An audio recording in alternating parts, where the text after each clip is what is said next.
Yo, Thought Warriors. What is up? Higher Learning is on. It is Ivan Lathan Jr. And it's me, Rachel and Lindsay. I'm looking at this thing on TikTok. And it's a tooth. First of all, I'm not on TikTok. But I am. And I see this tongue cleaner. It's like a water pick for your tongue. Have you seen this? No. Are you against cleaning your tongue? You don't do it? No, but I'm used to like people talking about a tongue scraper, or maybe just brushing your tongue. What's the best way to clean your tongue? Is the question. Probably a scraper. A scraper? Well, so you don't think that the little water pick thing will work?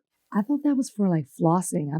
I use the water pick for flossing. Yeah, I don't know how it works for the tongue. Look at your hair. Yeah, I did a little shoot, put the wig back on. Put it back on? Well, how do they get the part right? It's like, what do you mean? It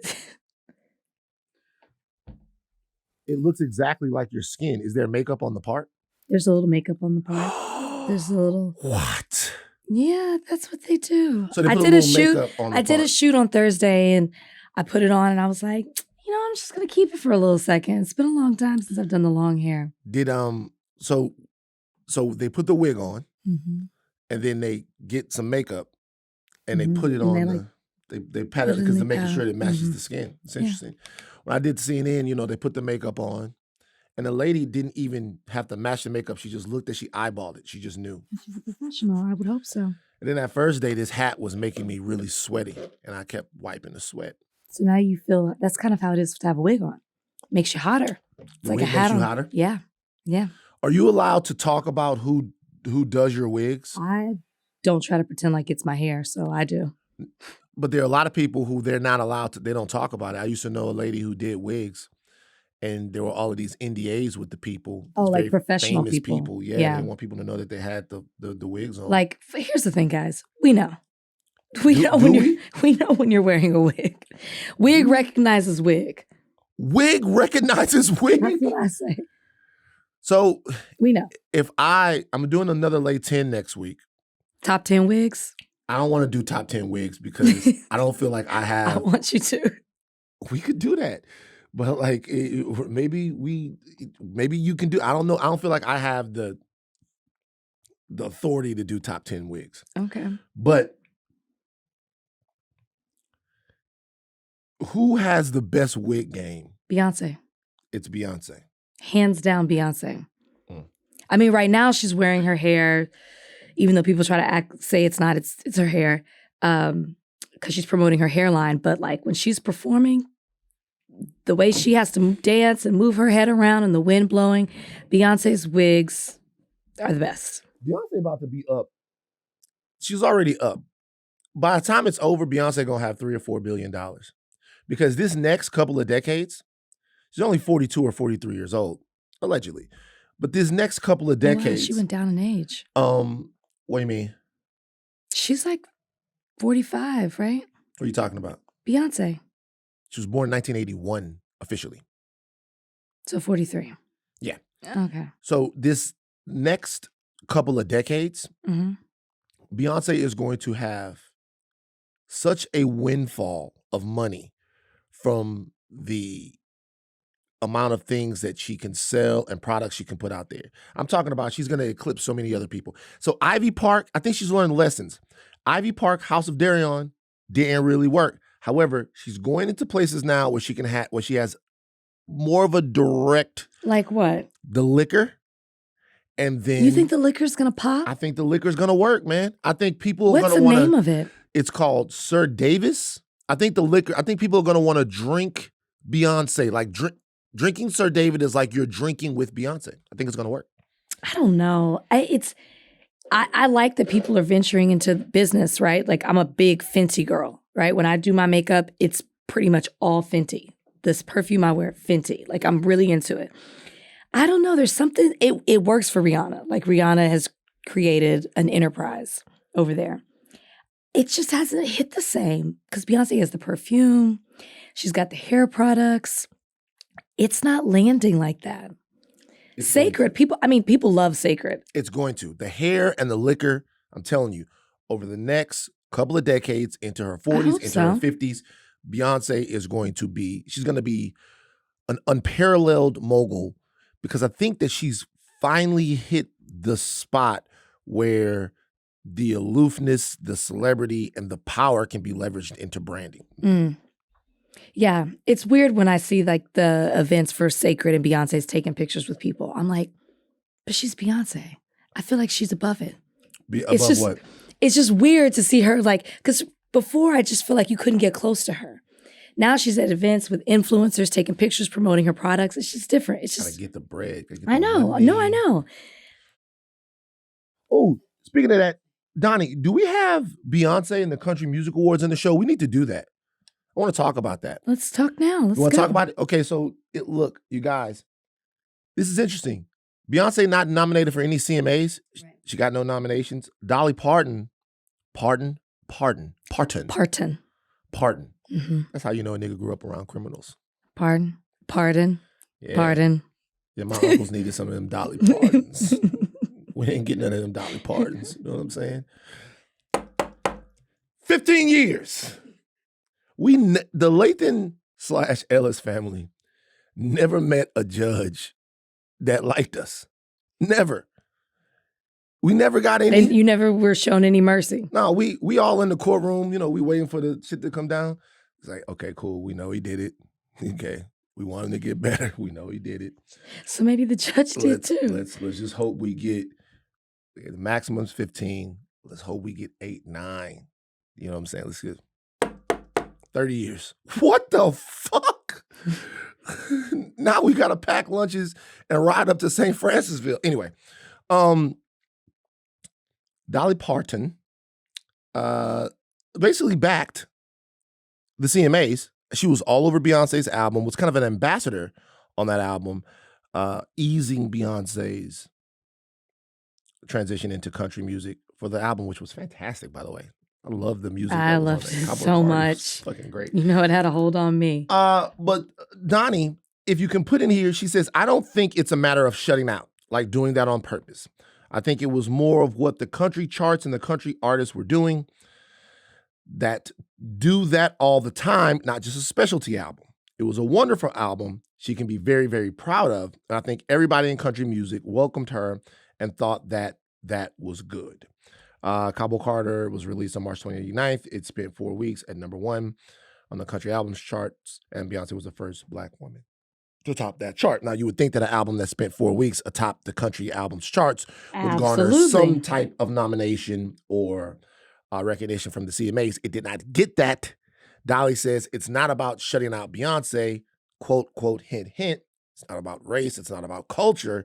It is about the fact that awarding a specialty album is a little bit disrespectful to the country artists who are in the genre all the time. Okay. The reason I can't get a hold of that, it's like, just like you said, what her album did. Texas Hold'em was among the most added songs in the country market when it first debuted. Yes, Beyonce is new to the genre, but Beyonce put out a country album. Mm-hmm. She used country artists on there.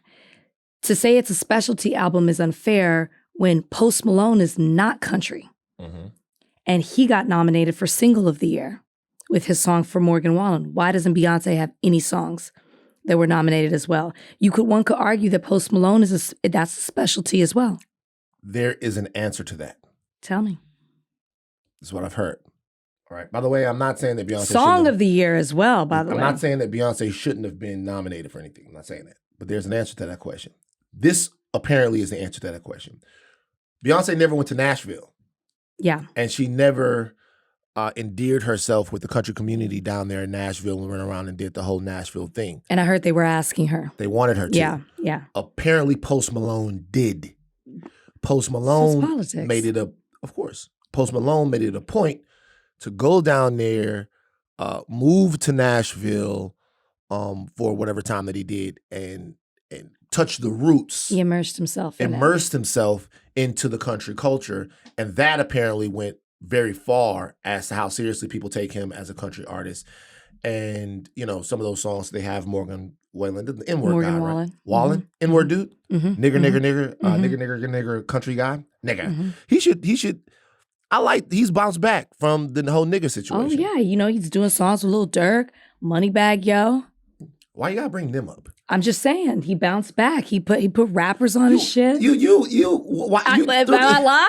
That's the truth. You just threw them two black men under the bus for no reason. Oh, don't be like the other people. I like the song that Moneybagg Yo's on. But I'm just saying, you just threw them under the bus? You said he bounced back. He bounced back with black rappers. Wow. Black male rappers. See what I'm saying? This is what I want to do here on Higher Learning. I want to bring a psychiatrist on to get to the base. Please. My issues as well. Get to the basis of our specific issues. I don't have issues. Not those issues. I do have issues, but not with that. I want the Reddit, the most fair people to us in the world, to tell us what they would want a psychologist to come on here and talk to us about. Okay. What are our biggest issues that we need to deal with here on Higher Learning? Okay. And that could be a fun podcast. It's a fun podcast. We're going to bring somebody in here and we're going to get to the root issue of it. All right? I'm not going to choose a psychologist. If you guys have any recommendations, we should do it. But we're going to get to the root issue. Okay, so that is the explanation to the Post Malone thing that I've been given. Yes. I did know that people wanted her to perform at certain things to which she said no.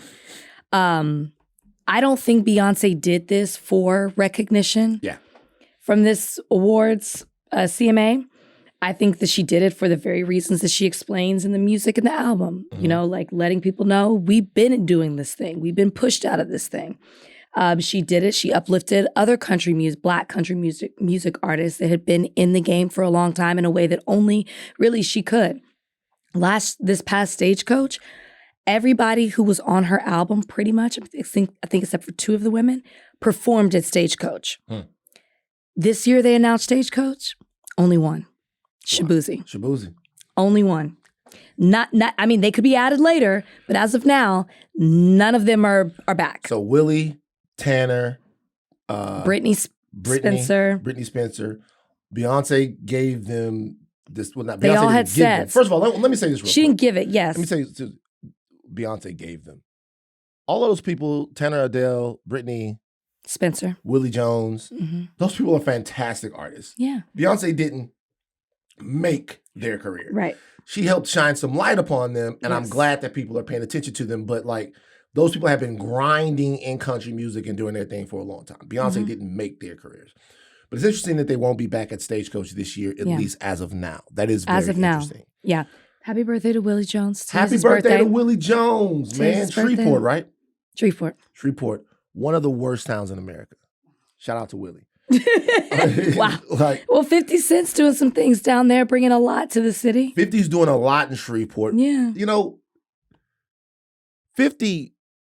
I know 50 can be on either side of whatever. Sometimes 50 is a little offensive to people, whatever. But as far as the way 50 is moving in the business space, film space, whatever, what he's doing for Shreveport, what he's doing for Louisiana, you have got to salute that. When it's time to pull 50 in and be like, hey, 50, you're going a little too crazy, man. Leave this alone, whatever. Gotta be able to do that. But on the business side and the culture side, as far as what's going on in Shreveport, that's all pretty impressive. Shreveport itself, shout out to Louisiana. Love Louisiana. Love my people from Louisiana. Nah, not fucking with Shreveport. Never have in life. Never. Well, my people are from outside of Shreveport, so. That makes a lot of sense. Shut the. Makes a lot of sense, man. That bland ass gumbo up there. But this is what I would say. Beyonce not getting nominated is one thing. Shaboozey is nominated for 2 different country music awards. Best New Artist and Single of the Year. He has to win both. All right? And I'm going to be honest with you. I'm going to be a hypocrite right here. Okay. Hypocrite. Remember when we had the Angela Bassett conversation and I was like, you don't know who else was nominated with Angela Bassett? Oh, yes, you did say that. Okay. Normally for me, I would say that you'd have to know who else was nominated in these categories in order to say that one person should win. Okay. I do not know who else is nominated in these categories. But I will say that this is an outlier because that song is so fucking massive. Yeah. Like, you're right. I had a whole 2-week love affair with the song to where I had to stop. Really? Oh my God. That's a hard record, bro. That record right there. It's got to be single of the year. That record is ridiculous, man. And, he put nothing but white people in the video. That's his right. Fly in the milk bowl? That's his fly in the milk bowl, Willie Jones. Willie, drop the diss track. You know you want to do it, Willie. Willie, drop the country diss track. I'm telling you, if Willie drops the diss track...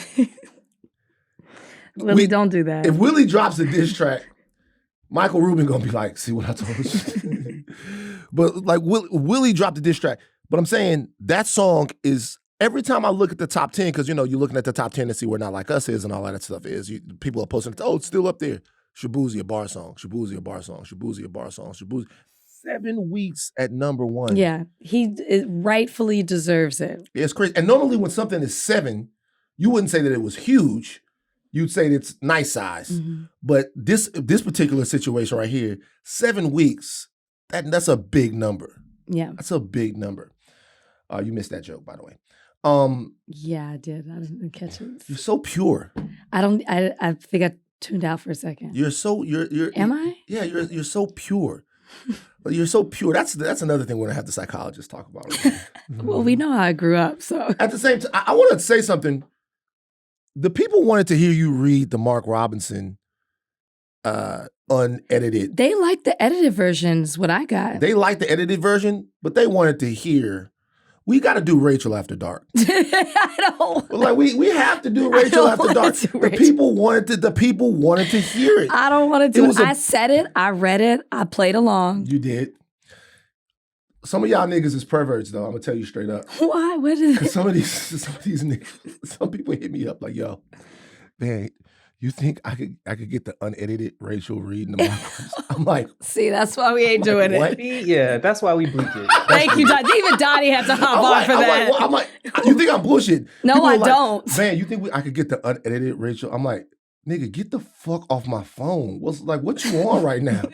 Like what? Like you freak dog, idiot. So this is what I would say about the Beyonce thing, just to wrap this up real quick. Maybe we should start doing racist or not. This is not racist to me. I don't know about to you. I don't think it's racist. You think it's culturally exclusive? Yes. I think that... Excluding her, should I say? Yeah, like I get you have to play politics or whatever. That's with pretty much every award show. You have to play the game. I get that she didn't do that. But it doesn't make sense. Okay, you don't give her album of the year. Doesn't make sense that with the records that she broke, and it was a country album, at least maybe some songs weren't, but some songs absolutely were. It doesn't make sense that she didn't get one nomination. Let's do a thought experiment. Taylor Swift Mm-hmm. decides, hey, she pulls a Miley Cyrus 2012. Remember when Miley was... Oh, we remember. Remember Miley? The twerking. Well, Miley was a nigga for 5 seconds. I want to do a separate podcast called Nigga Phases, where I talk about the nigga phases that everybody had when they went into these nigga phases, when they came out of them, and like what was going on, Obama era was good for nigga phases. Trump era, not as many nigga phases. No. It's different. Things got divided and people chose up, okay? Post Malone came out during the nigga phase. He absolutely did. And he had it for a long time, and then he was like, I don't even like that music. Justin Bieber, huge nigga phase. Miley Cyrus, nigga phase. Nigga phases, they're fun to me. Because I was telling the people, even when I was at TMZ, I'm like, y'all, this not going to last. It's some Patty Hearst bullshit. It's not going to last. Yeah, Patty Hearst. It's like, it's not going to last. It's like, I'm telling y'all, don't even get mad at her. I know y'all don't like her. She's with rappers. Ooh. No, you guys, she's going to be back with whomever soon. Anyway, Katy Perry. Small nigga face. She did a little bit, yeah. Little bit of a nigga face. She kind of also, Gym Class Heroes guy, she almost like started off with it. Kind of nigga face. She did. Small nigga face. Madonna?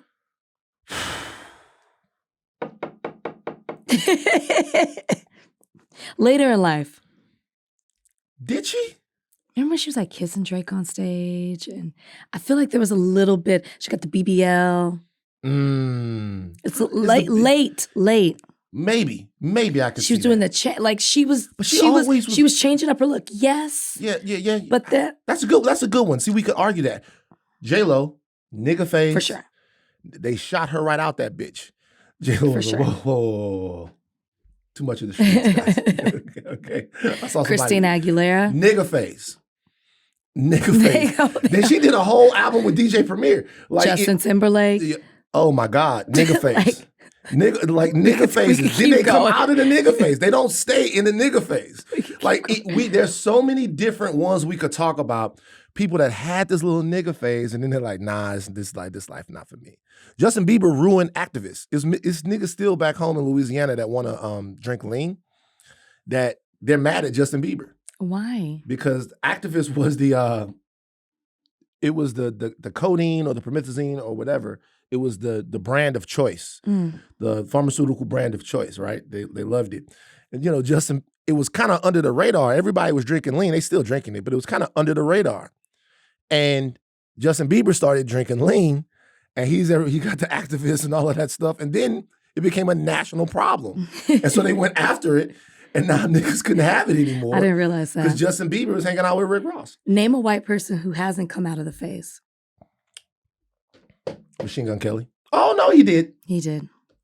He definitely did. He definitely did. He did a whole punk rock album. Somebody who hasn't come out of the phase. There's one that comes to mind. Oh, my God. This is a fun game. Give me a hint. South. Okay. From the South. Mm-hmm. Jelly Roll had a nigga phase too, by the way. Yeah, I know. Jelly Roll started off Hypnotized Minds. I fuck with Jelly Roll. And he's like insanely nice. I don't know why I want Jelly Roll to do well, man. I don't even know music. Jelly Roll's nominated quite a bit. Good. Quite a bit. I want Jelly Roll to win. I fuck with Jelly Roll. Jelly Roll, I don't even know him, never met him, whatever. I don't even know that much of the music. I just see him and I'm like, that's a good old boy I want to win right He's going to be a Stagecoach headlining. You should go From the South, what state? Texas. Paul Wall. Yep.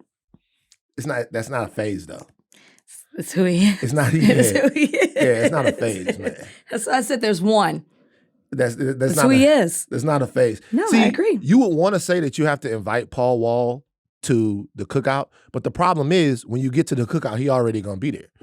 It's his cookout. I mean, yeah, it's like when you invite like Paul Wall, like you say, hey man, we gotta invite Paul Wall to the cookout. No, you don't. Like when you get there, Paul Wall could be like, what's up? And you gonna be like, is this? Nah, you good, homie. You know what I'm saying? Despite all of this, is what I would say, not racist. Not racist in this case. It's not racist. Not racist to me in the case of Beyonce. But it's something. What I was saying is that if Taylor Swift decided right now that she was going to put out a rap album, she put out a rap album, the album would be huge. People will fuck with even if the album was big, Taylor Swift was rapping for real. If she went and swept all the BET Hip Hop Awards, all the Grammy, we would be fucking pissed off. We would say, hey, Taylor Swift decided she wanted to make one rap album for whatever reasons, and now she is the biggest rap act out there, the most decorated rap act out there. We would be mad about it. So I think the country people saying Beyonce, what's the breaking news? LSU star Harold Perkins out for the season with torn ACL. We knew that yesterday, but Perk, get better, man. Get better, Perk. Don't come back either. Don't come back. Get better, rehab, go to the draft, go get your money, young man. Can I say something? Go for it. It's not shocking that Beyonce didn't get a CMA nomination. If Taylor Swift put out a rap album, I guarantee you the BET Awards would give her one nomination. You think so? Think of the controversy with, what is his name? I feel like he's just completely fallen off. What's that white boy's name? Who you talking about? Jack Harlow. Oh, shit. You can't do that, though, man. No. And Lil Nas X, no. And Lil Nas X didn't get nominated, and he had an amazing album, but Jack Harlow did. I think that if Taylor broke records in rap, I think that they would give her like single of the year, or new artist. So that comparison has deeper cultural issues to it. I know it does. That's why I'm saying that. Lil Nas X. And so does Beyonce. Not getting nominated has deeper cultural issues. I think there's some homophobia involved in Lil Nas X not getting nominated or respected by the BET Awards like he should. Also by the BET Hip Hop Awards like he should. I think there's something. But Jack Harlow also has the stamp of canon and drama. And I'm not saying that. Rapper. My point is because I think that there's like a grace or a deference sometimes that we as a community give to white people, I would not be shocked if her song did well. She would at least get Single of the Year, Song of the Year. Okay. A nomination. I didn't say she'd win. Maybe New Artist. Oh, yeah. Okay. A nomination. I'm not saying winning. Yeah. And this for the same reasons that Beyonce wasn't nominated. I see your point. You think they would make it they make it a point to nominate her to say, hey, we got Taylor Swift. Maybe try to get out to the awards. Of course. Okay. I want y'all to keep the same energy on this next topic. You have to. What is the topic? Janet Jackson. Okay. Janet Jackson. It's a tough week for the Jacksons. Very tough. Okay. Remember what I told y'all niggas. Y'all niggas ain't no Tito Jackson. You not no Tito Jackson. Okay. Like, stop. Like, y'all, man, be realistic, man. You didn't hold that guitar. You wasn't up there with them. You ain't no Tito Jackson. Janet Jackson had an interview with The Guardian where she expressed uncertainty about the information she'd been told about Kamala Harris's racial background. Racial black background. There's some excerpts, should I say. I wonder where she stands on the forthcoming election. After all, I say America could be on the verge of voting in its first black female president, Kamala Harris. That's coming from the journalist. Well, you know what they supposedly said? She asked me. She's not black. That's what I heard. That she's Indian. She looks at me expectantly, perhaps assuming that I have Indian heritage. Well, she's both, I offer. Her father's white. That's what I was told. I mean, I haven't watched the news in a few days. She coughs. I was told that they discovered her father was white. Rest for Janet Jackson tell Variety that. So before I get to that, Janet said that. There was a firestorm on Twitter, right? And after that, there was an apology that came out. And this apology was from Janet's people. And Janet was saying, whatever. I didn't know this. I was misinformed, all of this. So this apology was unauthorized. It was made by a man named Mo El-Masri, who apparently inaccurately claimed to be Janet's manager. Janet then came back and cleaned this up, saying, I would like to clarify. This is the apology. This is from Mo. Janet would like to clarify her recent comments. She recognizes that her statements regarding Vice President Kamala Harris's racial identity were based on misinformation. Janet respects heritage, dual heritages, blah, blah, blah, blah, blah, the whole thing. She's cleaning it up. Apparently, that was not authorized. Janet Jackson's manager is her brother, Randy Jackson. And they said, this guy didn't have the right to say this. Randy Jackson is our manager. And then they fired this nigga. They said, I no longer work for her. I was fired by Janet and Randy after attempts to improve her image in front of public opinion and her fans. This is something I do not deserve. He said, all my support to Vice President Harris. So not only did Janet say this stuff to this Guardian reporter, she stood on it. And then after she stood on it, she fired the person that tried to make it seem like she thought something different. Yeah, she said, don't speak for me. Don't speak on me. That's not what I said. Exactly. I said what I said. That's what. My first thought when I saw this, where is Janet Jackson getting her news from? What is she reading? What is she watching? Who is she talking to? To be so confused and wrong on the facts surrounding Kamala Harris, which is that she is Indian, she is black, she does not have a white father. Janet said, I haven't watched the news in a few days. Yeah. What are you watching? I don't really have a whole lot to say about this other than, as I said at the beginning, it's a tough week for the Jacksons. And it's alarming to me that Janet not only said it, she doubled down on it. And hasn't offered any type of, despite the fact that she has now been told exactly who Kamala Harris is and what she represents, she's still like, no. Are they okay over there? I'm not sure. It seems as if she's getting this from Randy Jackson. How are you putting that together? That's what everyone said. Randy Jackson was in the picture with RFK Jr. He's a Donald Trump supporter. It seems like he follows Donald Trump. It seems like maybe she's talking to Randy about politics and all of that stuff. Here's the thing, though. We had a conversation this past Friday about the difference between protecting someone and infantilizing them. I said you protect somebody not because they're weak, but you protect somebody because you value them, right? Sure. Okay. We are infantilizing Janet Jackson by not holding her accountable for the statements that she made. We're doing this because we love Janet Jackson. I saw people on Twitter blaming the reporter from The Guardian for asking Janet Jackson this question. You guys do not do that when one of these rappers, or like when a rapper is asked about Black Lives Matter, be it Young Thug, be it Lil Wayne, be it whomever, and they go, man, I don't care nothing about that. I want to make some music, man. Shout out to these hoes. I love these hoes. Y'all go, no, you shouldn't have, no. We never ask the question, why are you asking a rapper about Black Lives Matter, right? We never have that conversation. We don't do that. When someone is asked about something that happened to one of these guys, be it A$AP Rocky, no matter whatever, we don't ever go, why are we having a political conversation with somebody who's apolitical or whatever? We never do that. We expect these people to know these things that are important to them and have a political opinion on these things. Janet Jackson is the same way. Same way. As a matter of fact, she's much older than a lot of these other people. She's been around a lot longer, seen a lot more. For her to just be drifting through the world and not have any sort of idea of what's happening with this situation, but then offer an opinion that is completely uneducated and completely wrong, and say that she hasn't watched the news in a couple of days, as if Kamala Harris could be Black on Monday, or white on Monday, or Indian on Monday, and then Black on Thursday or Friday. It's weird. And some of the time, when we talk about the identity politics within our own culture, it seems like people want to protect Janet Jackson, but put everybody else up on a spit and roast them when they say something weird or they say something bad, and we're not holding people to the same standard. Janet Jackson is an icon.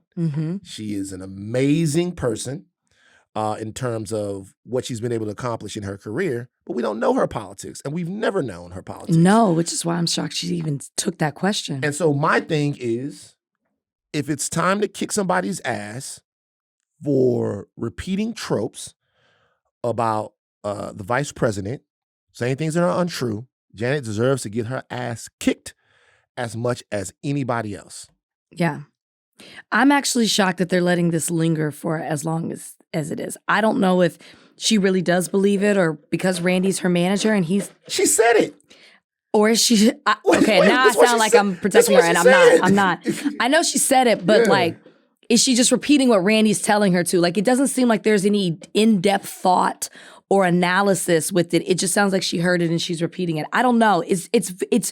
It was even weird to even see the headline, because I'm like, have the Jacksons ever really touched on politics or anything like that? I didn't know about Randy. I didn't know that Randy's just out there like that. So clearly she is getting this from Randy. But the fact that they're allowing this narrative to linger, to me, is the weird part.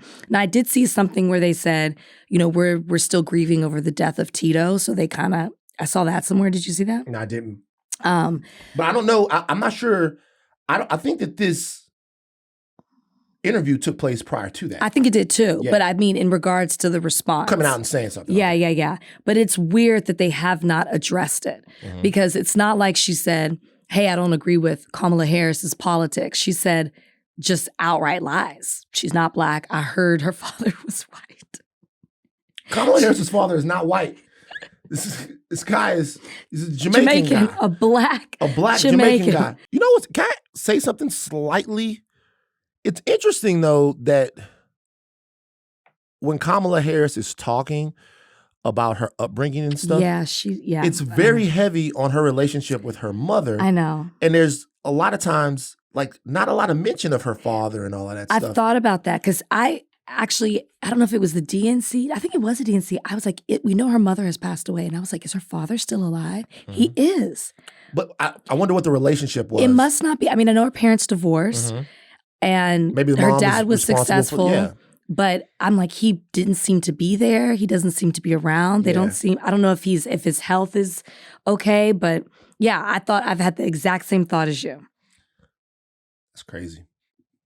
Janet. I just thought about a joke. I'm not going to say it, though. Janet, got to give Janet this. If I'm telling you, there's somebody right now who is missing out on an opportunity here. Who? Justin Timberlake. Justin, if I was advising Justin right now, Justin, you got to get in there, Justin. And do what? This is Justin's chance. Justin is down. Justin is down right now. if I'm Justin, I come back with the petty shit. If I'm Justin right now, I endorse Kamala Harris. Straight up, I endorse Kamala Harris and say, I am so excited to support a Black woman for President of the United States of America. Look, I don't have no car keys right now. I am not driving. I'm okay.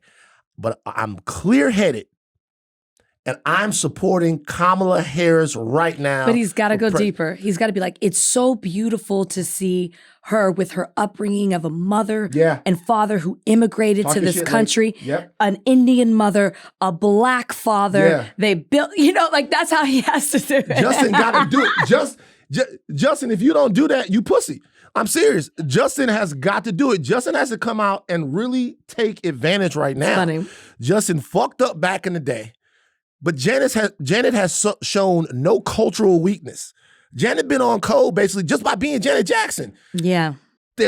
Justin can get back in there right now. Justin take advantage, but he's not gonna do it because he played the game. He too pussy. Right now, I would do it. Justin, double down on it. I know you can hear me, bro. It'd be a smart move. Chingy got his ass kicked. Oh, it's a laugh. So Chingy, who by the way, what's the best Chingy record? I mean, I would have to say Right There. I know that's the biggest one. But I gotta say, shout outs to another person. I'm gonna go ahead and give an award right now.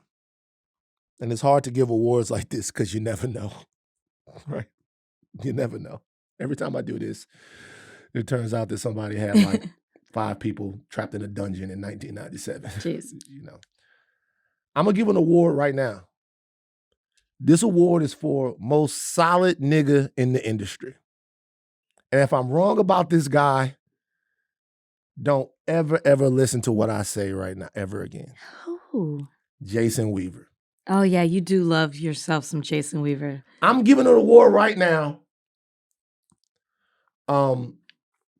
Most solid nigga in the industry. I used to have such a crush on Jason Weaver. Oh, for real? I think Jay Weave's single, and he's only one call away. I said I used to have such a crush on Jason Weaver. So that's the best Chingy song. One Call Away, Chingy featuring Justin Weave. Jay Weave is how it's That's the credited. Most solid guy. Him and probably Kenny Hamilton. You know what I'm saying? We do love Kenny Hamilton on this podcast. We love Kenny Hamilton. There are some people that have had, whatever. But we love Kenny Hamilton. But Jay Weave, most solid one. Forget about that. Chingy was supposed to perform at the Red, White, and Rock concert in Nashville. It's an event to support LGBTQ conservatives set for September 29th. And it's like, it's up there with Kid Rock, as Donald Trump Jr. and them gonna be there. So everybody It's quite a lineup. Do you have the lineup listed? Give me the lineup. Wait, let me keep going. I'm gonna find it for you. So Chingy was getting his ass kicked for performing at this. And this is what he said at first. He's like, my job is to perform, and I get paid to perform, not caurr, C-A-U-R-R, about politics. Now y'all find something else to do with your time. So I'm talking about, talk that shit, Chingy. Then they kicked Chingy's ass enough, the bullying worked. He dropped out. You know what? Just because I don't want to be in the middle of this mess, I have declined performing, and no, I'm not a Trump supporter. But how did this happen? Nor a supporter of anybody else but Chingy. There you have it. How did they find, how? How did this happen? Did somebody in the campaign know Chingy? How did they know he'd be down for this? Did they put out a bunch of asks and Chingy's the only one who called back? I don't know. I'm looking at the concert flyer. Red, White, and Rock is in Nashville, Tennessee. Chingy is the first person listed on the flyer next to Donald Trump Jr. and Kimberly Guilfoyle. Then it has a bunch of people that I've never heard of. I don't know if all these people are artists, but Chris DiStefano? I know Chris. I know who. Is he an artist? I don't know him. Comedian? He's a comedian. Comedian. Jessica Suda, she looks like an artist. Jimmy Levy, Levi, Craig Campbell, Jesse Keith Whitley. Those look like the performers. And Chingy. Chingy's headline. Chingy is the biggest picture on the flyer. Let me tell you how they do I wonder this. how much money he got offered. Probably about $250,000 or something like that. Let me tell you how they do this. This is literally the playbook right here. When they're going to book a black act at a place like that, there is a way that they go about doing it. The people that get caught up in stuff like that are people who have high name recognition in culture, meaning they've had big hits. They've had number ones. Like, you know who they are. You know who their names are enough for you to care about what they would do. But then at the same time, they're normally in the doldrums of their career. So these are people who have high name recognition. They're not going to get a mid-tier artist. They're not going to put, no disrespect to him, they're not going to put Lil Zane on there because people really wouldn't care if Lil Zane was on there, right? Lil Zane had a nice little run, sounded like Pac, but they're not going to put Lil Zane on there. We know Lil Zane, but we're not going to care what he really does. Chingy had right there. Chingy had One Call Away. Chingy was a big rap star. However, he's somebody right now that could probably, not counting his money, use 200, 100,000, whatever. So when their deal is to have somebody with high name recognition, but somebody who they think they can get to perform there. And when they do that, they put them up there and go, hey, this must be inclusive because we have somebody that y'all know and love, Chingy, on there. Okay, so what I don't understand is there are plenty of black artists who do support Trump publicly. Mm-hmm. Why would you not go after one of them? Because it doesn't do anything for you. But Chingy does? It doesn't do anything for you no offense. Not dissing Chingy. Chingy did his fucking thing. Yeah, but I'm just saying like a Kodak Black or maybe a Lil Wayne. Kodak mad at them. Kodak is, I gotta say something about Kodak Black. Man, look, nobody really takes Kodak Black seriously in his opinion on politics because no one really thinks that Kodak Black knows what he's talking about, right? Kodak Black is watching right now his party spread harmful, hateful, divisive, and disgusting narratives about his people, Haitian people. Proud Haitian man. I saw a clip of Kodak Black at a concert asking what's going on with Donald Trump, what's going on with J.D. Vance and the stuff that they're saying about Haitian people. Don't do that. You know what's going on. Of course he does. You know what they're saying. You know what they're doing. The people that you support, you didn't give a fuck when they was about Black Americans and all that other stuff that they were keeping their foot on. They're right away saying right now that Haitian migrants that are in Springfield, Illinois, legally are eating people's cats. They are making them out to be savages and subhuman beasts. Either you care or you don't. Now, if you tell me right now that you care more about Donald Trump than you do about the way Donald Trump is putting the people that are your mothers and sisters and brothers at risk, then you're telling me you're not a serious man who cares about your people. And that's the bottom line. You have more loyalty to him than you do love for your own people. Kodak Black. So that's the whole thing with that. I'm looking up right now where he's, to your point, he's asking the audience questions. Yeah. But that's really all he does. He just asks a bunch of questions. There's nothing to ask. Trump said what he said. Of course he did. And then he says, I've never seen a Haitian, and I'm paraphrasing here, eat a cat. Y'all, and he's like, when y'all show me a Haitian eating a cat, then I'll say that shit. So he's like, says that that's not true. That's bullshit though. Kodak, that's weak on Kodak Black part. Of course. Trump said what the fuck he said. It's all he weak. He said what he said. He also J.D. Vance said what he said. They are not backing down from it. They are putting that community at risk there. They're putting the Haitian community, people everywhere. There was a whole group of Haitians in Florida who did a big deal. Did I see Kodak Black out there?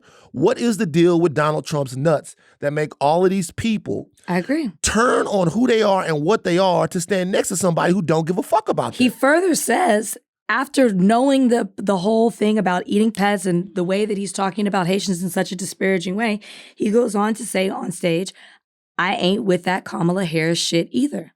Still doubling down on Trump. That is why, to my point, why not get a Kodak Black? Why go after a Chingy? Why not go after one of these rappers or artists who has outright supported you? That's what doesn't make any sense to me. But Word. and I will say to Chinky is, remember Chrisette Michele? I'll tell you something about Chrisette Michele. Chrisette Michele fucked up, and that's true. But the culture was way too hard on Chrisette Michele. I agree. It was, she was the first. Yeah. Chrisette Michele shouldn't have done that, especially when things were so fresh. But people were way too hard on Chrisette Michele. Yeah, it was because she was the first. Yeah, if she did it now. But yeah, I'll just remember Chrisette Michele. Very talented. Very, very beautiful voice. Mm-hmm. Beautiful voice, the whole nine. We were reeling from the decision that America made in 2016, and everybody was looking to try to see who would keep it real, and we were choosing up. And her people, or herself, or whomever, Chrisette Michele, made a terrible decision to perform at the inauguration or whatever, but the price that was paid is way too big. Like way too big for Chrisette Michele, if you ask me. Way too big. Let's take a break real quick. The black quarterback. It's a spot and a position. We're talking about the most important position in sports, the quarterback. The evolution of the black quarterback is really a remarkable thing in sports, and is being explored in a brand new documentary called just that, The Evolution of the Black Quarterback. It premieres September 24th. And it's hosted by a man who really only has one name, Vic. Vic is his name. We didn't even say to Michael. It was, man, y'all see Vic, he fucked over the Saints again. I can't believe I'm talking to him right now. We'll kill the Saints every single time. But Michael Vick is the host. We see the world of the black quarterback through Michael Vick's lens, and he is joining us today on Higher Learning. My brother, how are you doing, man? I'm doing great, man. How y'all doing? Thanks for having me. No problem. Doing well. Good. So look, there's so many questions I want to ask you, but the first question actually has to do with the documentary. The black quarterback, right? You're going to take us through the evolution of the position, overcoming social and racial stereotypes and stigmas to really succeed in the NFL. Where do you feel like the black quarterback is right now? You see so many brothers out there doing their thing, so many brothers winning Super Bowls, winning MVPs. Has the black quarterback won the war against racism and stereotypes in the NFL? Yeah, well, I think, we got to give credit to a lot of different people, a lot of different institutions, particularly the NFL, for allowing us to have the opportunity, for allowing us to overcome those barriers, not seeing color when it comes to playing quarterback in the 2000s. And if there ever was a thing, in the 90s and in the 80s and the 70s and the 60s, we do know it was great quarterbacks in those times that never really got a shot, whether it was because of, public perception and the pressure coming from the outside world, or if it was within the organization. Who knows? We know now that it don't matter what color you are, black, white, indifferent.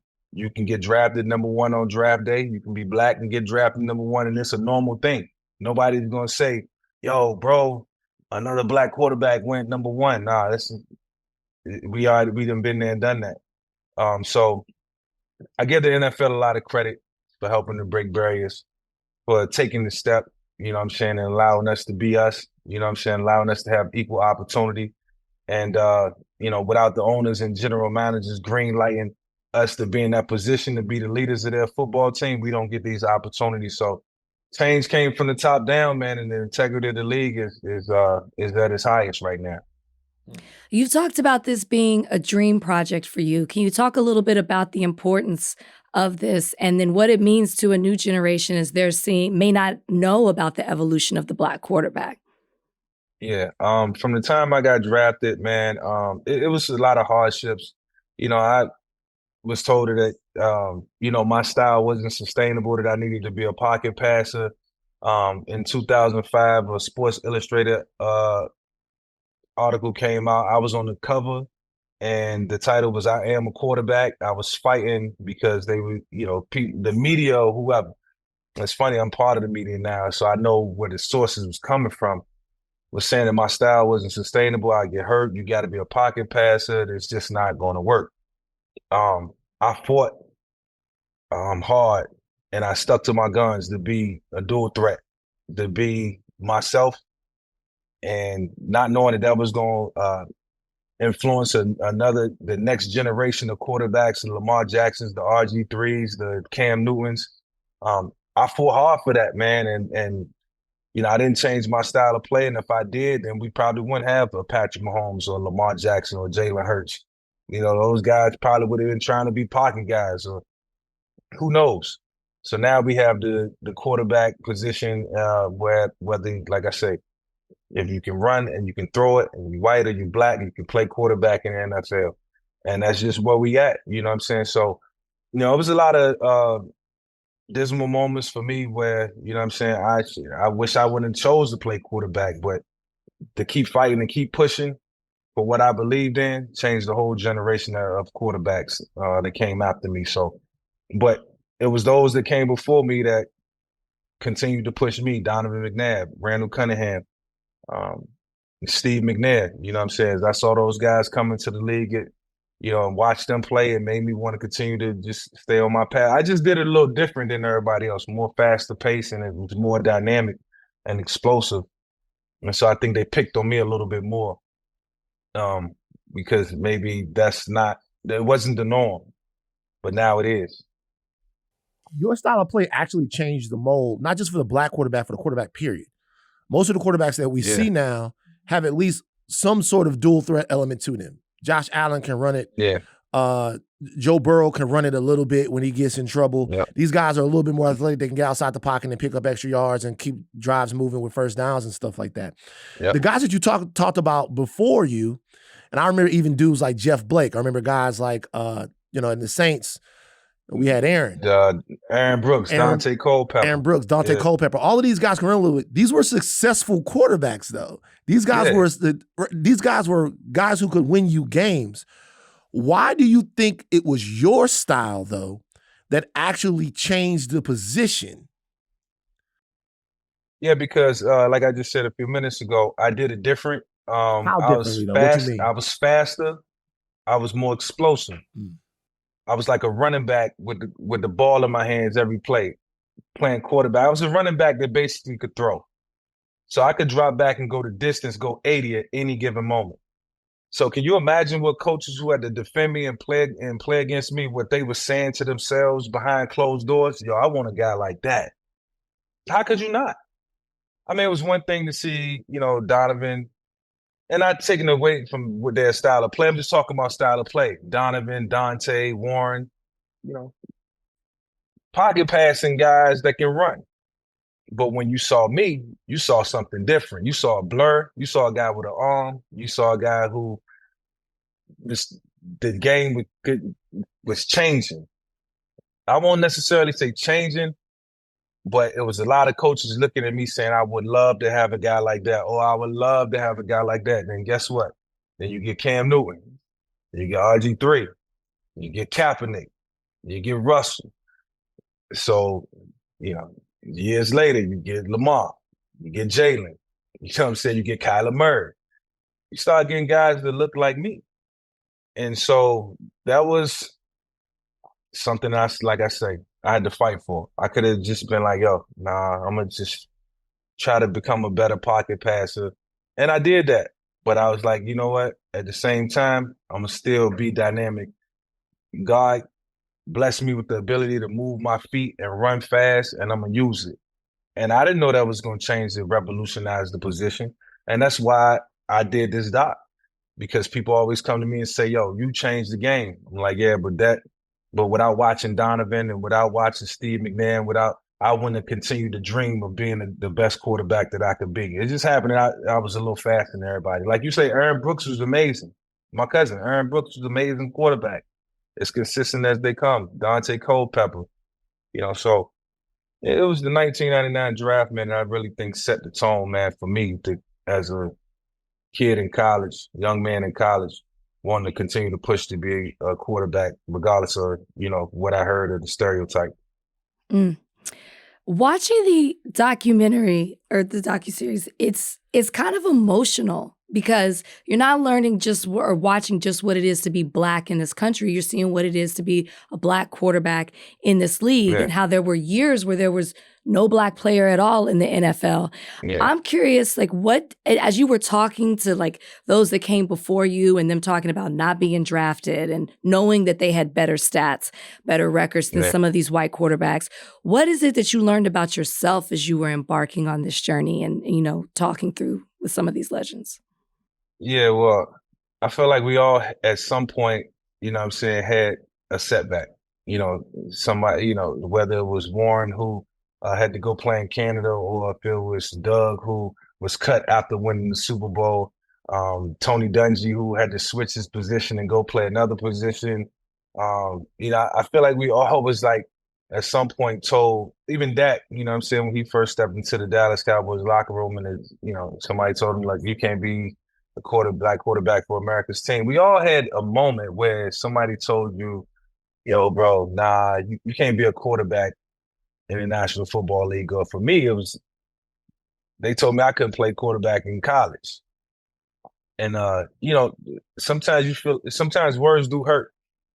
And, you know, when you got to go digest that, you know, late at night and you got to sit and think about it, you know, I was like, man, the hell with this. I'm not going to waste my time playing quarterback and waste my life, you know, trying to pursue something that's just not going to be there when it's all said and done.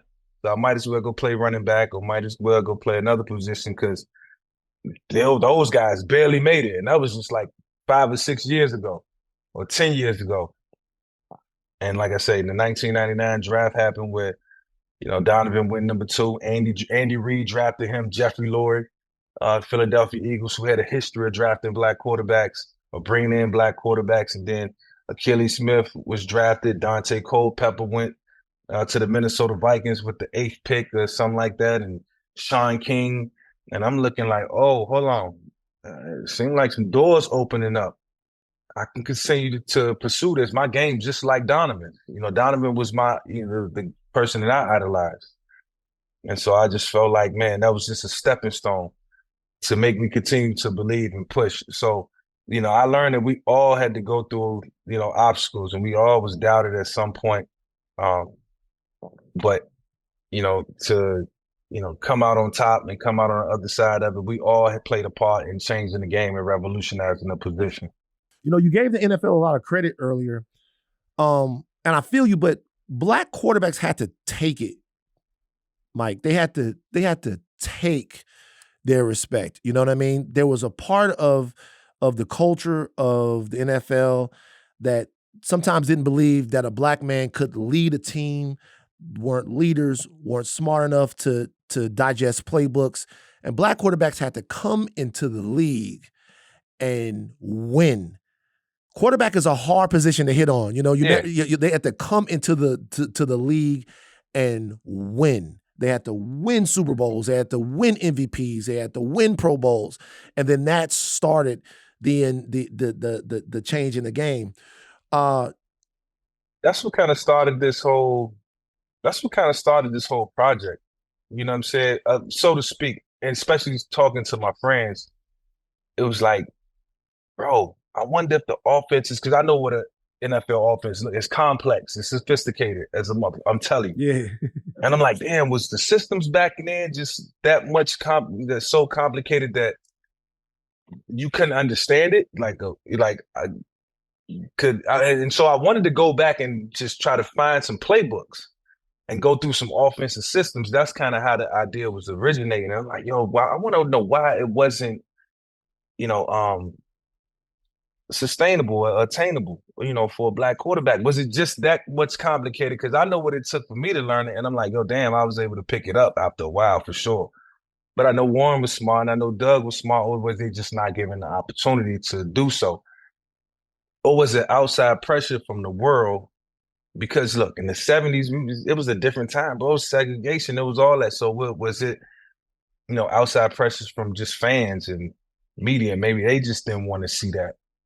Because I gave the NFL credit because the owners, they still own the team. They still had to make the decision to say, yo, I want you, Doug. I want you, Donovan. I want you, Dante. Michael, I want to take you with the first pick of the draft. Black man, quarterback, 2001. Was they thinking about breaking the barrier? I don't think so. They just think about winning. I think they did it because it was the right thing to do. Yeah, they wanted to win. Yeah. So I just feel like, and that's why I credit the NFL, because I'm like, damn, man, without the league, bro, without the owners and general managers making these decisions and being bold enough to say, yo, I don't care about what the public say. I don't care about what the media say. We trying to win games. That's what's most important. That's the barrier that was broken. And that's what I'm so appreciative of. You know what I'm saying? Outside of me, yeah, revolutionizing the game, the position and all that, that was cool. But y'all don't get the opportunity if they don't press the button, if they don't green light it. You know what I'm saying? And my coach was Dan Reeves, who coached John Elway. So what did he see in me? Another little John Elway, that's what he told me. So, you know what I'm saying? I'm just thankful for that, man. You know what I mean? Like, yo, I done made some great relationships with people, man. Some of my best friends are white, good friends are white. You know what I'm saying? Relationships that I done made, friendships, long lasting. And I think the NFL did that for me, helped me grow, helped me see the world different. Mm. As far as we've come in the NFL with the black quarterback, do you ever find yourself still getting frustrated with the discussion of young black quarterbacks? And I guess I'm particularly thinking of Bryce Young and him being benched and the way they're talking about him, and it's only his second season. Do you still feel like some of these stereotypes that have, as we see within this documentary, are still existing today in the discussion of young black quarterbacks? Yeah, well, I don't think the stereotype exists anymore. When Bryce Young was drafted number 1, I don't think people were saying, "Oh, Carolina drafted a black quarterback." Man, why did they do that? You know what I'm saying? I don't think the fan base is more excited. Yo, we got a kid coming out of Alabama who's a dual threat. He can run, he can throw. Thank God, yes. You know, now once you touch the league and you get into the league and you get into the hands of coaches and, you know, people that's supposed to lead you or make you better, you know what I'm saying? That's out of the control of you know, anybody's perception of what they may think. Now you got to go earn it. Now you got to earn it, and you got to play up to standard. So yeah, I think it's more so a celebration. You know what I'm saying? When a guy gets drafted, you know, in the first round, black or white, you know, it's an opportunity now. It's not looked at as, oh man, they drafted another black quarterback. It's not. We drafted a guy that looked like Cam Newton. We drafted a guy that looked like Lamar or Mike Vick. So I think that's where we at now. And you know, that's to be celebrated in our own right. Let me ask you something. Once again, I'm going to tell you this. It was hard. It was hard rooting against you. It was disgusting in a lot of ways. It was tough. It was stressful. I'm a Saints fan. It was, and then it was twofold too, bro, because you ruined Madden. The game became unplayable, and you know we had a no Vic rule. We had a no Vic rule in my house. No Vic, okay. Couldn't do it. It wasn't a video game anymore. Okay, yeah. It was send people on 4 verticals and then watch Vic kill you and get out. Yeah, it was send them on 4 verticals and just watch Vic kill you. Algie Crumper, all of those guys. Like all of y'all was too much. Yeah. But I watched somebody play in high school that when you watch his high school tape, he looked just like that. And he's from your area. And his name was Allen Iverson, right? Yeah. And let me ask you this. Yeah. You kind of like the Iverson of football. Iverson is kind of like the Vic of the NBA. Do you think that if Iverson would have chose football, that he could have made it to the NFL at quarterback? Yeah, I do think he could have made it to the NFL at quarterback. I think he would have been similar to Charlie Ward. That's what he looked like when he played in high school. You know, elusive, dynamic, had an arm, could throw it. Obviously would have had to bulk up and gain some weight. But yeah, he had all the talent and all the tools to play in the NFL. And so we always talk about that when we see each other. Yeah, he wanted my platform in the league, and I wanted his platform in the NBA. But God sent us on the right path. I tell you that. Could you have played in the NBA? No. No, I'll be honest. I couldn't have played in the NBA. I couldn't dribble good enough. Could shoot. I really just learned how to shoot a couple years ago. So it goes to show that my coaching wasn't as good when I was in, little league basketball because they didn't teach me how to shoot. But Allen he could play basketball and football. I think he won a state championship in both. Yeah, I couldn't have done that. Have you ever played somebody in Madden and got mad that somebody was busting your ass with you? All the time. Well, yeah, because I couldn't stop me. But I was getting even because I had Peyton Manning, or I had Drew Brees, or I had Tom Brady. And, back when we was playing the pass, they had the passive vision. Yeah, the vision cone. Yeah. The vision cone where Peyton was like this wide on the screen, so I can go anywhere. So it kept the game even. It kept the match even. I don't know anything about Madden. This is the last question. You don't need to know. This is the last question for me. Distraction. I love the conversation in this that you have with Doug Williams. And I love that he says that he thinks in like the next Louisiana. 5+ years that he thinks half or more than half of the quarterbacks in the league are going to be Black. Do you agree with that? And what does that mean to you? Just piggybacking on like what doing this whole project and everything. Yeah, I think it's cool that Doug shared that because that interview took place, I want to say maybe 2 years ago with Doug. And then on opening day this year, 2024, I think we had maybe 16 Black quarterbacks, or I think we had 15. So it was almost half the league. And I remember looking around the league in 2004, 2005, and only seeing myself, Donovan, Steve McNair, and maybe one other guy.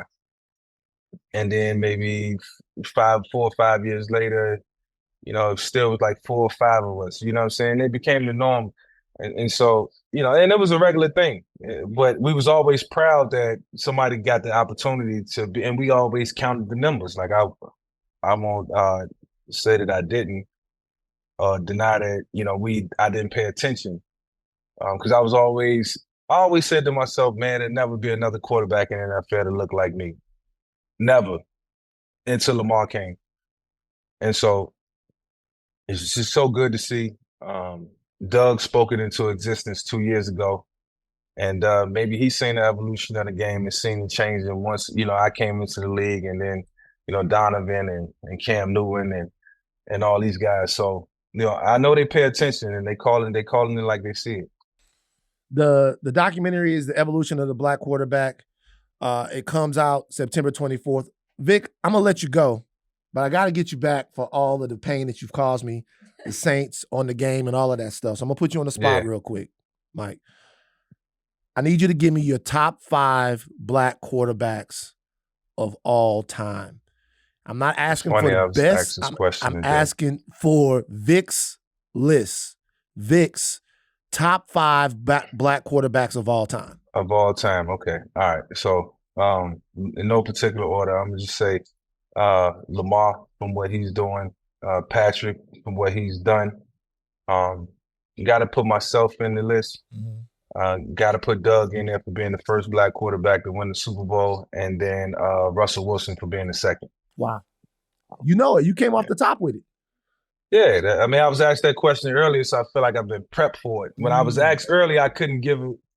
I gave y'all a better description. I appreciate you. But yeah, I was ready for it.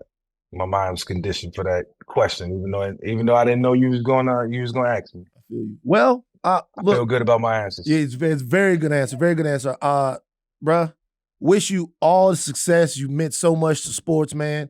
I hope the Falcons never win another NFL football game ever. Well, we got y'all this week. Yeah, we got y'all this week. You got for sure. It's an L.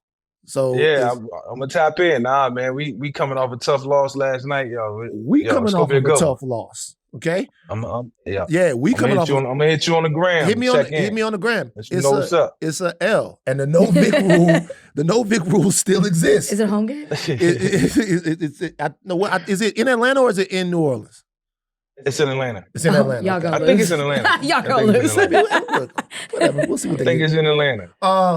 Michael, man, appreciate you joining us, bro. Big fan. Been a big fan your whole career. The documentary is great. I'm actually in the documentary. For people to know, I'm featured in the documentary.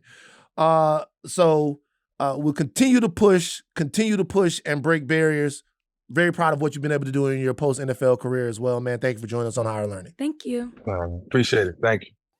Real quick political check-in. Trump, Harris. Harris seems to be surging in the polls, according to Nate Silver. Nate Silver, not a 538. Nate Silver is now on his own. He does his polling average. He has Electoral College in a toss-up, and post-debate polls show that Harris is doing pretty well. Although I'm looking at Yahoo right now, and it seems like Trump is leading in Georgia, Arizona, and North Carolina, which, to be honest with you, Yahoo, little misleading. These are all states where the president has kind of been favored. It doesn't look like she'll win either state. She could. I mean, the states are very tight in Arizona and in Georgia. And North Carolina is in play. I know a lot of people on the ground in North Carolina that think that she's going to win North Carolina. I've heard crazy people say that she's going to win Florida. I know a lot of people say that she's surging, but like the most important state for her is obviously Pennsylvania. Pennsylvania is the key to victory. It's going to be a very, very, very tight race no matter what. It's going to be less than 100,000, maybe 200,000 votes that decide the whole thing. Which is ridiculous. You would think that with the turning of the tide or changing of the tide, with Biden out, Harris coming in, all the momentum, the Trump continues to, I feel like he's deteriorating right in front of us. The things that he says, the way he's acting, things are becoming more outrageous. You would think that the disparity would be even greater, and it's just not. Yeah. I mean, people have made their minds up. They're voting for who they're going to vote for. And in hearing you talk about Arizona, Georgia, and North Carolina is terrifying to me.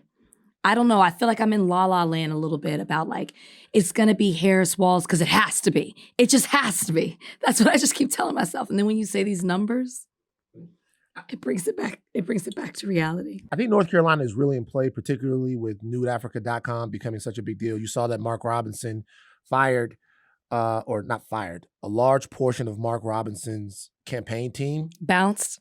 They got out of there.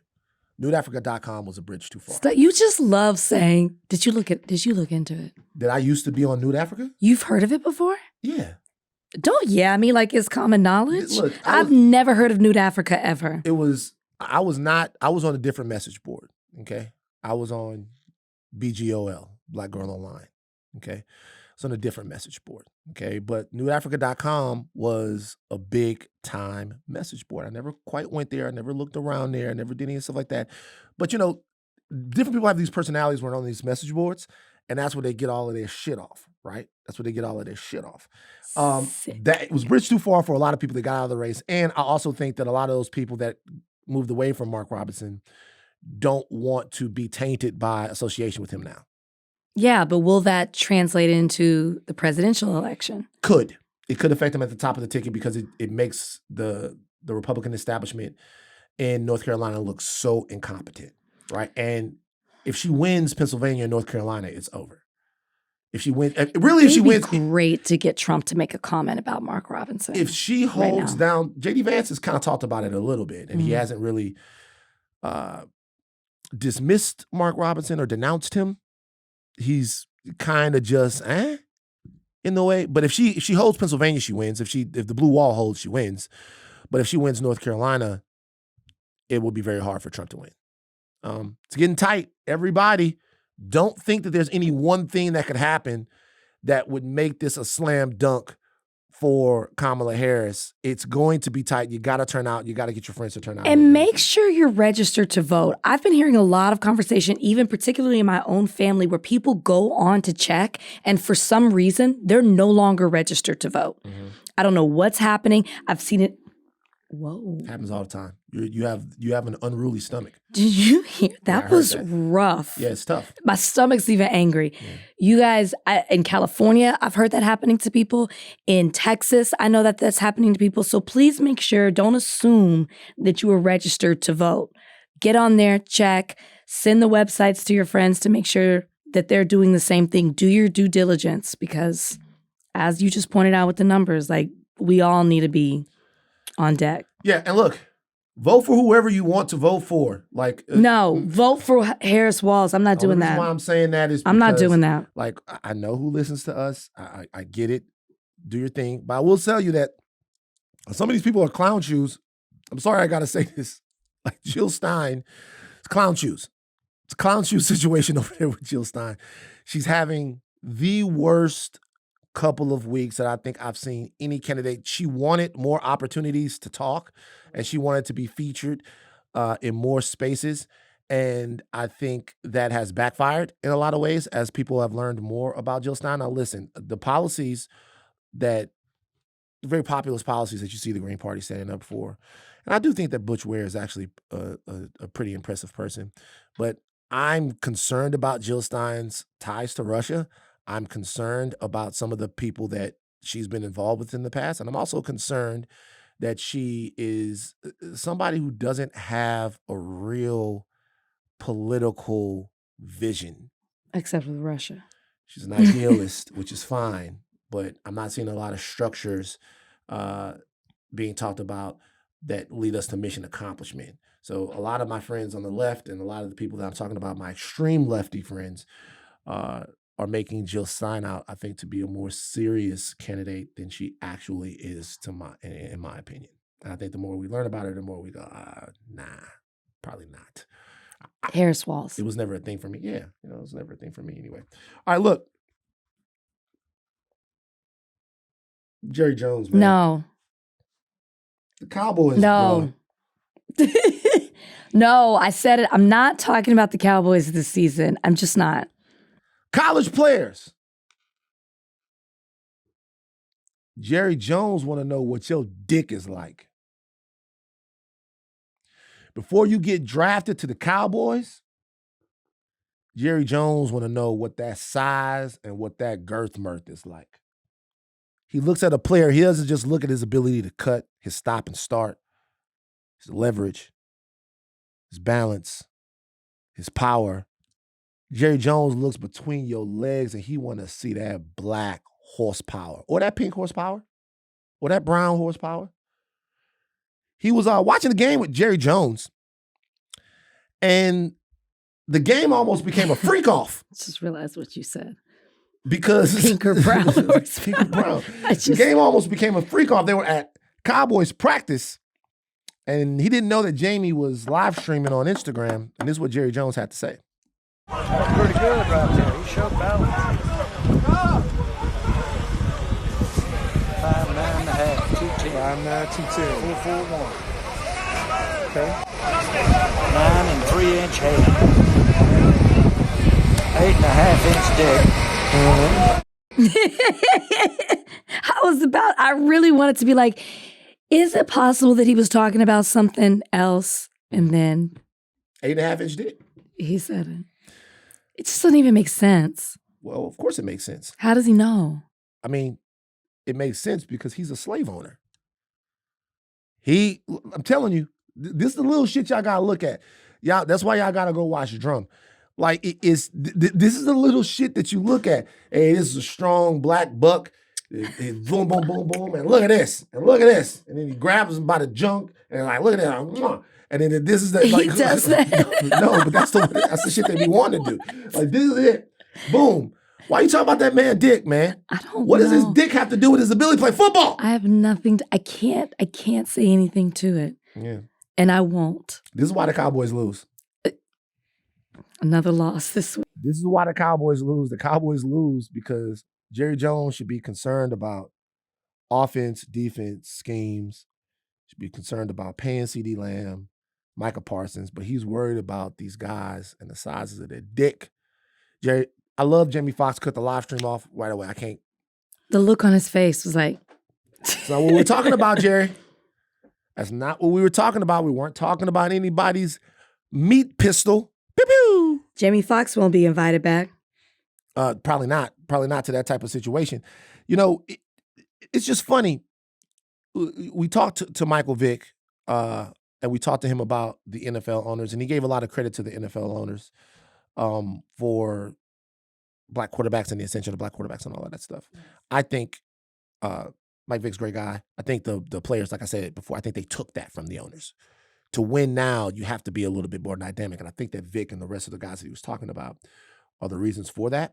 I think when you get these owners talking, they always talk in these ways to me that are like dehumanizing to these players. I'm not going to make a big deal about this. I mean, but he why are you was talking about these absolutely things? as if he was like standing on the block, the scaffold, whatever it's called, and was sizing them up. Yeah. Like that's exactly what it sounded like. It's disturbing. Can you imagine if this was a different sport? Can you imagine if Golf. WNBA, Okay. if we're talking about something, and she got the fat ass. Has nothing. Yeah. Yeah. Yeah. What is Jerry Jones into? Are the Cowboys? What are they doing? What is Jerry Jones into? Why is he? Us fans have been begging for a change in leadership for a while. He runs the whole league. What's going Yeah, on it's with the not gonna Cowboys, happen. man? Dak said don't get off the bandwagon. Are you getting off the bandwagon? Dak said go ahead and get off the bandwagon. Are you getting off? Well, of course.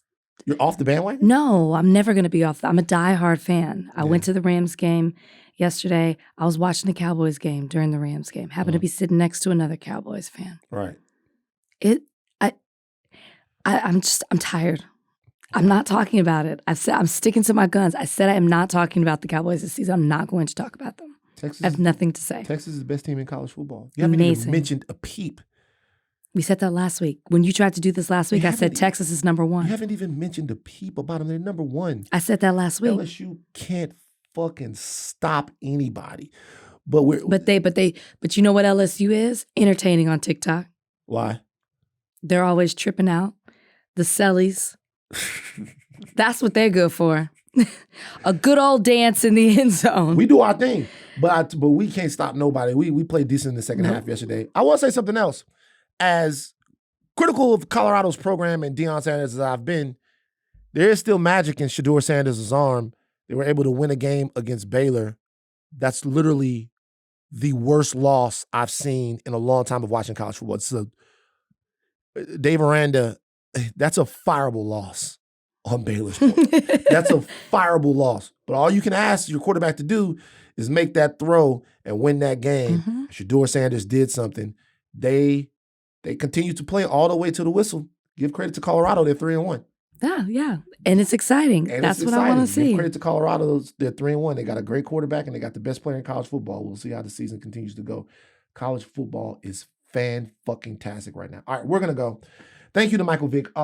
Make sure that you watch The Evolution of the Black Quarterback. Yeah, it's really good. It's a really good documentary and really does something that's very important, which is pays homage to a lot of the guys who paved the way for Vic, who paved the way for Lamar, who paved the way for Patrick Mahomes, who paved the way for all of these guys who are making plays right now. And I'll say too, you don't have to be a sports fan to watch it. It's history. It's really interesting.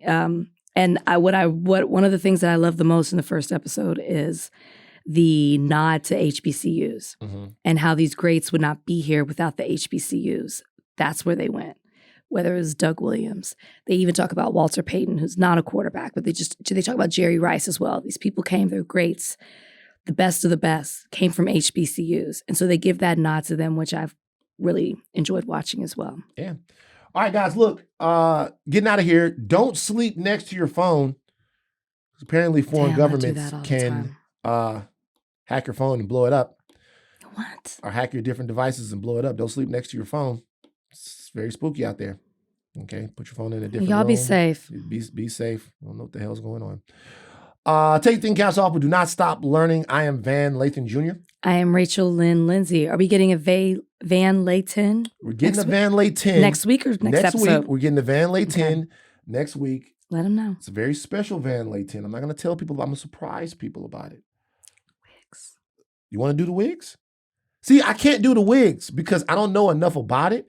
That's why it's going to be good. If I do the wigs, you're going to call somebody out who's not even wearing it. It's going to be so don't good. really have a wig on. It's going to be so good. Or something going on with the wigs. I don't know. I'll put the wigs on the back burner. Maybe I'll do it. But the Van Layton next week is gonna be good. You guys are gonna enjoy it. I'm telling you. All right, take the caps off. Do not stop. I'm Van Layton Jr. I'm Rachel Lynn Lindsay. Oh my gosh, and that's my stomach. Goodbye, guys.